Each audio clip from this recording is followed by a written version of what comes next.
Bonjour à tous et bienvenue dans votre émission documentaire samedi soir, dimanche matin. Vous pouvez commenter cette émission, vous en avez l'habitude, sur Twitter grâce au hashtag DocuDébat. En deuxième partie, je vous proposerai le documentaire sur le docteur Mukwege, la colère d'Hippocrate, l'histoire de cet homme qui répare les femmes violées, mutilées, une véritable destruction de masse en pleine guerre du Congo.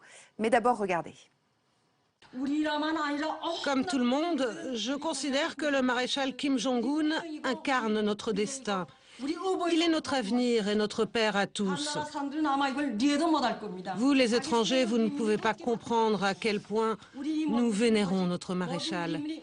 Alors ce discours, il émaille tout le documentaire que vous allez découvrir. Il existe un pays totalement verrouillé, un pays qui n'existe que par sa propagande, ses démonstrations de force et sa culture de la terreur. Si ça n'était pas si tragique, ce serait risible. Ce pays, vous l'avez filmé, Michael Stank, bonjour. Bonjour.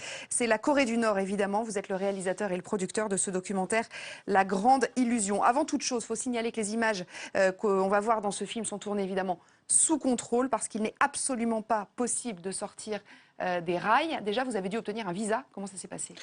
C'est une longue histoire et c'est un long moment de négociation avec les autorités nord-coréennes à Paris. Il a fallu rencontrer donc la délégation nord-coréenne, qui est une sorte d'ambassade qui ne dit pas son nom, puisqu'il n'y a pas de relation diplomatique entre la France et la Corée du Nord, à Paris. Donc je me suis présenté une fois, 2 fois, 3 fois pour discuter avec les autorités et demander l'obtention d'un visa.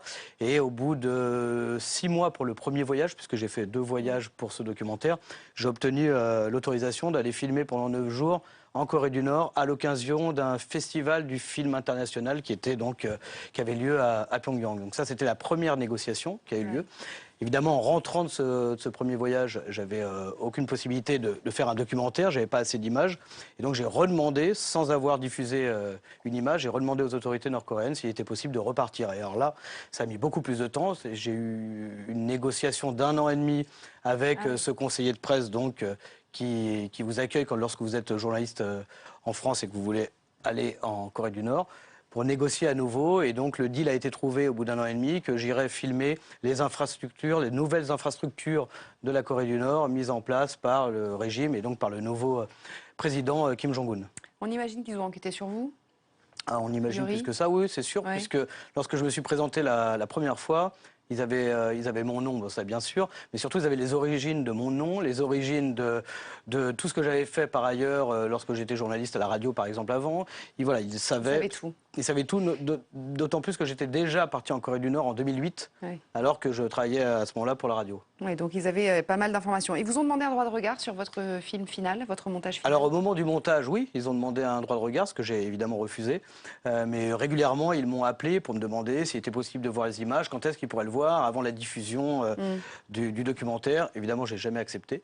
Vous vous êtes engagé sur quelque chose ou pas avant montage? Est-ce qu'ils vous ont demandé quelque chose de particulier? Vous avez été totalement libre dans votre montage? J'ai été libre dans le montage. Ils m'ont évidemment mis quelques coups de pression, si je puis dire, régulièrement entre les 2 voyages et puis à l'issue du second voyage, en me demandant de bien respecter les règles qui étaient celles de leur pays. C'est-à-dire, en fait, de relayer la communication de leur pays, la propagande de leur pays, sans y mettre autre chose que, voilà, comme ils l'ont formulé, que ce que j'avais vu sur place. Oui, bien sûr. Donc, en fait, sans y mettre un commentaire. Et on va voir dans le documentaire. Et sans y mettre un décryptage. Ah oui, c'est ça. Pas de commentaire, pas de décryptage.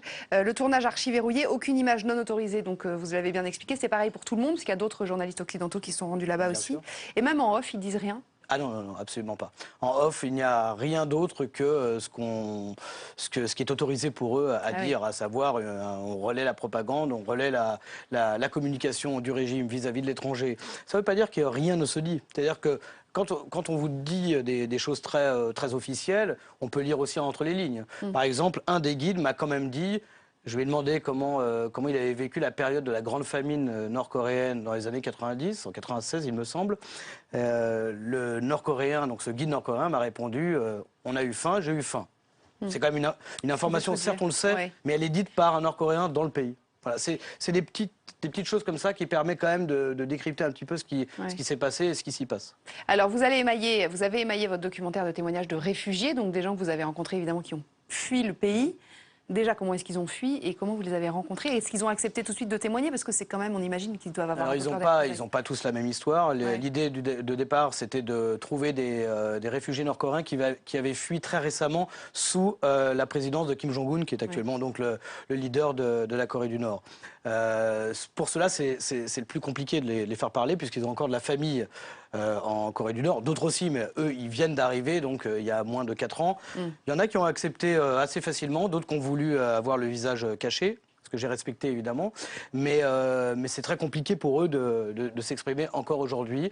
J'en ai interviewé 7 en Corée du Sud, j'en ai conservé 5 au montage, qui étaient les 5 plus intéressants pour moi, puisque l'idée c'était de thématiser en fait la parole de ces réfugiés en fonction des images que j'avais tournées là-bas, de leur montrer, et de leur faire décrypter le documentaire. Pour les trouver, c'est pas très compliqué, il y a énormément d'associations d'aide aux réfugiés nord-coréens en Corée du Sud. J'ai contacté une de ces associations, j'ai demandé des profils typiques et j'ai pu en effet interroger ces personnes-là et avoir beaucoup de jeunes, ce qui était intéressant, des jeunes de 25, 27 ans qui avaient fui donc très récemment le régime.